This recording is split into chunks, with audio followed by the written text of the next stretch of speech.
Jungle. Assalamualaikum warahmatullahi wabarakatuh.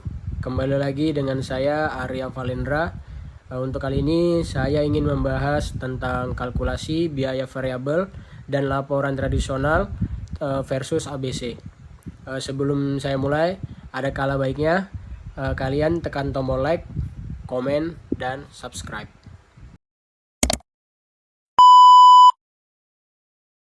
Baik, langsung saja kita masuk di pendahuluan. Jadi situ dijelaskan bahwa dalam skenario di awal bab ini diperkenalkan dua metode perhitungan laba, satu berdasarkan kalkulasi biaya variabel dan yang lain berdasarkan kalkulasi biaya absorpsi.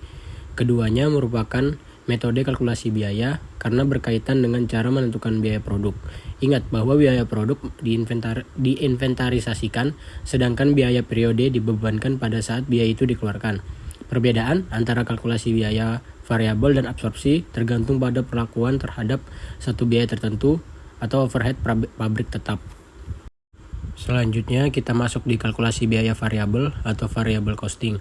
Jadi membebankan hanya biaya manufaktur variabel ke produk. Jadi biaya-biaya ini meliputi bahan langsung, tenaga kerja langsung, dan overhead variabel.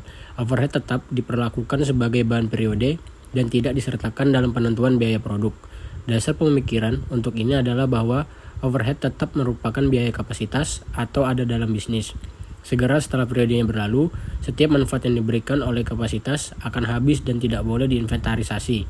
Menurut kalkulasi biaya variabel, overhead tetap dari suatu periode dipandang sebagai akhir periode itu dan dibebankan secara total terhadap pendapatan periode tersebut. Nah, yang kedua ada kalkulasi biaya absorpsi atau absorption costing. Jadi di sini dijelaskan bahwa membebankan semua biaya manufaktur ke produk.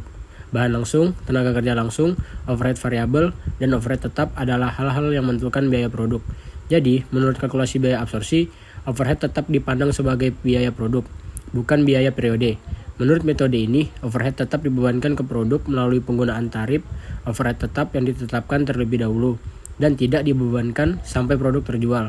Dengan kata lain, overhead tetap adalah biaya yang dapat diinventarisasi.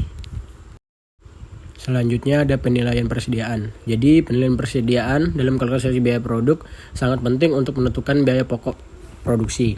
Biaya pokok produksi mencakup biaya bahan baku, biaya tenaga kerja langsung, dan biaya overhead pabrik. Jadi maksud biaya bahan baku itu mencakup biaya bahan mentah yang digunakan dalam proses produksi. Penilaian persediaan bahan baku dapat menggunakan metode harga pokok rata-rata, FIFO, LIFO tergantung pada kebijakan perusahaan.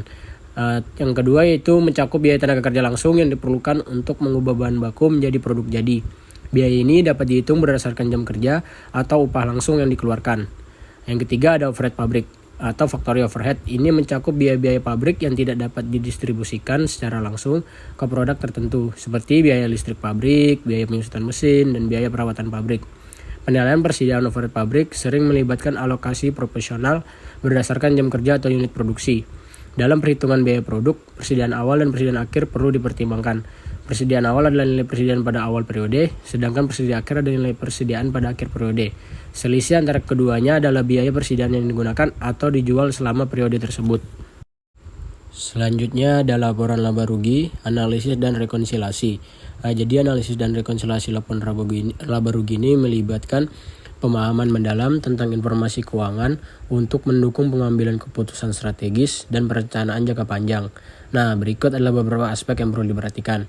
Yang pertama ada analisis biaya variabel dan tetap. Yang kedua ada pendekatan margin kontribusi.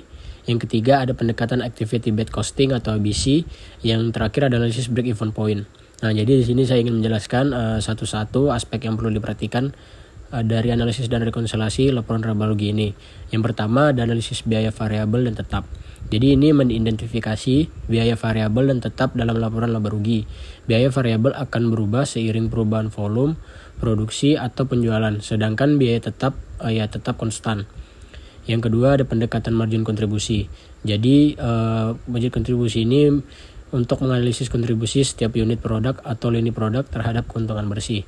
Ini dapat membantu manajemen dalam mengambil keputusan tentang alokasi sumber daya. Yang ketiga ada activity based costing atau ABC. Jadi di sini jika perusahaan menggunakan activity based costing, analisis laporan laba rugi dapat melibatkan identifikasi aktivitas kritis, alokasi biaya berbasis aktivitas, dan analisis biaya produk atau pelanggan berdasarkan aktivitas. Yang terakhir ada analisis break even point atau BEP. Jadi hitung dan analisis titik impas break even point untuk menentukan level produksi atau penjualan di mana perusahaan mencapai titik impas, di mana pendapatan sama dengan biaya. Jadi dengan menerapkan pendekatan ini, manajemen dapat memahami dengan lebih baik struktur biaya, kinerja operasional, dan faktor-faktor kritis yang mempengaruhi laba rugi perusahaan dalam lingkungan bisnis yang dinamis. Analisis laporan laba rugi yang baik memberikan dasar yang kuat untuk pengambilan keputusan yang efektif dan strategi jangka panjang. Selanjutnya ada hubungan antara produksi dan penjualan dan laba. Jadi di situ jelaskan bahwa hubungan antar laba menurut kalkulasi biaya variabel dan laba menurut kalkulasi biaya absorpsi berubah ketika hubungan antara produksi dan penjualan berubah. Jadi menurut kalkulasi biaya variabel akan lebih tinggi dari laba menurut kalkulasi biaya absorpsi. Alasannya karena kebalikan dari alasan pada contoh fair trade, penjualan lebih banyak dari diproduksi berarti bahwa persediaan digunakan. Menurut kalkulasi biaya absorpsi, unit-unit yang keluar dari persediaan mengandung overhead tetap dari periode sebelumnya. Jadi tentu saja apabila jumlah produksi dan penjualan sama maka tidak ada perbedaan pada laba yang dilaporkan karena unit-unit produksi terjual seluruhnya. Kalkulasi biaya absorpsi seperti kalkulasi biaya variabel akan mengakui total overhead tetap periode sebagai beban. Tidak ada overhead tetap yang masuk atau keluar dari persediaan. Hubungan antar produksi, penjualan, dan kedua laba yang dilaporkan disajikan dalam peraga di bawah ini. Perhatikan apabila bahwa produksi lebih besar dari penjualan, maka persediaan meningkat. Apabila produksi lebih kecil dari penjualan, maka persediaan berkurang. Apabila produksi sama dengan penjualan, maka persediaan awal sama dengan persediaan akhir. Selanjutnya ada pengakuan overhead pabrik tetap pada kalkulasi biaya absorpsi. Perbedaan antara biaya absorpsi dan variabel terletak pada pengakuan beban yang berhubungan dengan overhead pabrik tetap. Menurut kalkulasi biaya absorpsi, overhead pabrik tetap harus dibebankan ke unit yang diproduksi. Hal ini menciptakan dua masalah yang belum kita bahas secara eksplisit. Nah, yang pertama, bagaimana kita mengkonversi overhead pabrik yang dibebankan berdasarkan jumlah tenaga kerja langsung atau jam mesin terhadap overhead pabrik yang ditetapkan untuk unit-unit yang diproduksi. Kedua, apa yang dilakukan apabila overhead pabrik aktual tidak sama dengan overhead pabrik yang dibebankan. Nah, masalah pertama dapat diatasi dengan mudah. Misalkan overhead pabrik ditetapkan atas dasar basis jam tenaga kerja langsung.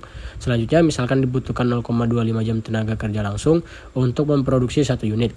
Apabila tarif overhead pabrik tetap adalah $12 per jam tenaga kerja langsung, maka overhead pabrik tetap per unit adalah $3. Jadi 0,25 dikali $12. Solusi untuk masalah kedua membutuhkan pemikiran yang lebih dalam. Pertama, kita harus menghitung overhead pabrik tetap yang ditetapkan dan membebankan kepada unit yang diproduksi. Selanjutnya, total overhead yang ditetapkan dibandingkan dengan overhead pabrik tetap aktual. Apabila kelebihan atau kekurangan overhead yang ditetapkan tidak material, overhead tetap dimasukkan ke dalam harga pokok penjualan. Jadi setiap unit yang masuk dalam persediaan akhir mengandung overhead pabrik tetap yang ditetapkan.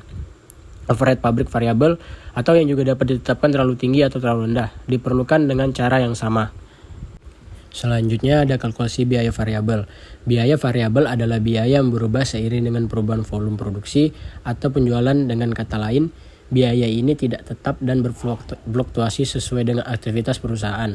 Contoh biaya variabel meliputi bahan baku langsung dan tenaga kerja langsung. Jadi kalkulasi biaya variabel ini membantu perusahaan dalam pengambilan keputusan terkait penetapan harga, analisis titik impas, dan perencanaan keuntungan. Selanjutnya ada pelaporan segmen. Nah, jadi di sini dijelaskan bahwa pelaporan segmen melibatkan pembagian kegiatan bisnis suatu perusahaan menjadi segmen atau unit bisnis yang lebih kecil. Hal ini umumnya digunakan untuk membantu manajemen memahami dan mengelola kinerja setiap segmen dengan lebih efektif. Jadi informasi dari pelaporan segmen dapat digunakan dalam pengambilan keputusan strategis seperti alokasi sumber daya, penetapan harga produk, atau pengembangan pasar baru. Dalam beberapa kasus, pelaporan segmen juga diperlukan oleh regulasi keuangan dan peraturan terkait untuk memberikan transparansi terhadap kinerja bisnis. Kombinasi antara kalkulasi biaya variabel dan pelaporan segmen memberikan manajemen pemahaman yang lebih baik tentang struktur biaya, kontribusi setiap segmen, dan membantu dalam pengambilan keputusan strategis yang lebih informasional. Baik, mungkin itu saja yang dapat saya sampaikan. Kurang lebihnya mohon dimaafkan. Jika ada kata dan perbuatan yang kurang berkenan, saya minta maaf. Dan jangan lupa tekan tombol like, komen, dan subscribe. Good job!